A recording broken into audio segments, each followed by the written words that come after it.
This error code is usually a recurring crashing issue for affected software packages.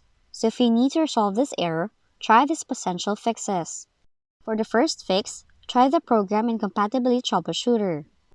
Do that by opening Settings, open Troubleshoot, select Other Troubleshooter, then press the Program Incompatibility Troubleshooter's Run option.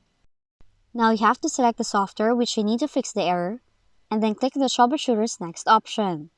After that, click Try Recommended Settings, press the Test the Program, then select Next to bring up more options. Then if the error did not occur when you tested the software, select Yes. Save the settings for the program.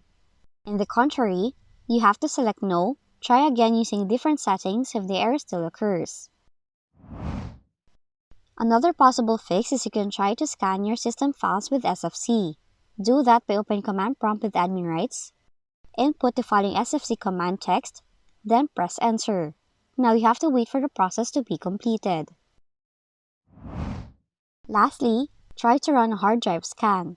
Just open Command Prompt with admin rights, enter the following command for running a check disk scan, then press Enter.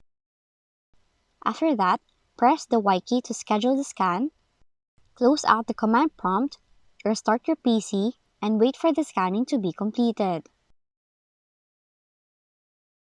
And those are the following ways on how you can fix the following error code in your Windows computer.